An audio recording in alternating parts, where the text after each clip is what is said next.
Je voulais vous faire une courte vidéo par rapport à la fixation. Qu'est-ce que c'est que la fixation? La fixation, c'est comme rester bloqué, figé sur un truc. Ça porte bien son nom, hein, fixation, fixette. Quand on dit l'expression arrête de faire une fixette là-dessus. En gros, c'est un caractère un peu obsessionnel, un peu figé.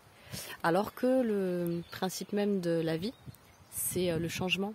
C'est la transformation constante de chaque chose, en fait, à des degrés complètement divers. C'est-à-dire que le minéral, lui, il va évoluer au niveau du temps dans une temporalité beaucoup plus grande que celle du cycle d'un insecte, par exemple. Après, ça dépend peut-être des insectes, hein. Je m'y connais pas bien en insectes, mais vous comprenez ce que je veux dire. Et la fixette, c'est comme...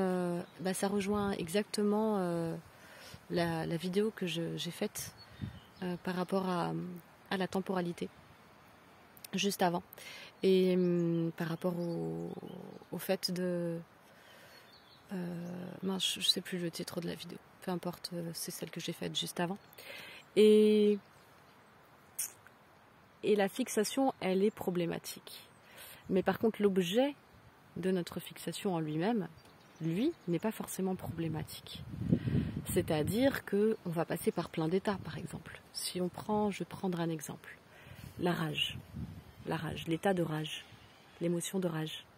Ce qu'on peut ressentir parfois comme quelque chose d'hyper prenant et qui nous, si on s'en inquiète, nous fait peur, hein, quelque part.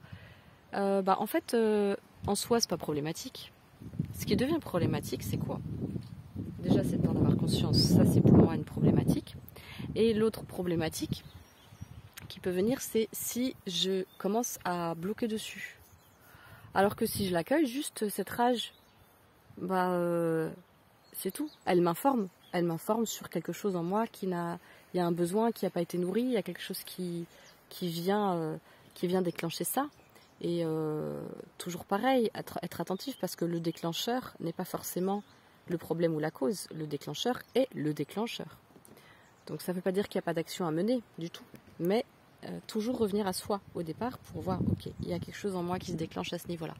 Et la fixation, elle est problématique quand on se bloque. Quand on bloque complètement dessus. Et...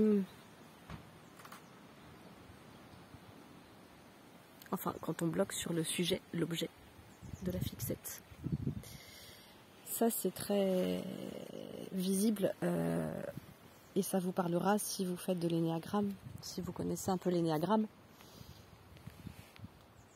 C'est ce qu'on appelle donc la fixation mentale, et c'est le truc qui fait que notre attention, en fait, est fixée sur cette sphère-là, et que du coup, on ne peut pas vraiment voir le reste et se détendre complètement et laisser le flot de la vie, le flux de la vie couler à travers soi.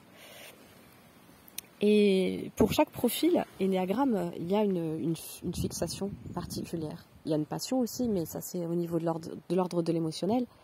Mais ça revient au même, hein. C'est juste que c'est la fixette mais émotionnelle. Et il y a la fixation mentale. Bref, je ne vais pas vous faire tout un truc sur l'énéagramme, mais en tout cas, c'est très parlant quand on parle de fixation.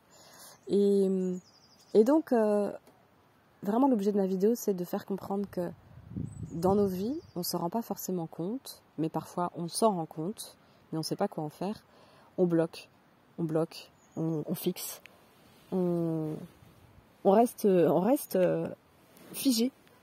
Et ça devient cette fameuse fixation. Et on croit que la problématique, c'est le sujet de la fixation. Mais la problématique, en fait, la plupart du temps en tout cas, voire même la plupart du temps, mais en tout cas, je ne vais pas m'avancer, c'est le fait de rester fixé et bloqué. Et de ne pas pouvoir donc voir ce qui arrive derrière quand on laisse la rivière couler. Et qu'on se laisse bercer avec le flux de la rivière, plutôt que d'essayer de s'accrocher aux branches. Ça s'appelle clairement une fixette, par exemple. Voilà, petite vidéo intéressante qui peut peut-être aujourd'hui être intéressante à voir pour vous. Mais alors, c'est quoi vos fixettes? Sur quoi vous restez bloqué? alors que la vie ne demande qu'à couler et par exemple les émotions, elles ne demandent qu'à traverser pour pouvoir passer aux suivantes. Alors par exemple, c'est quoi vous la fixette? Petite question du jour. Ciao.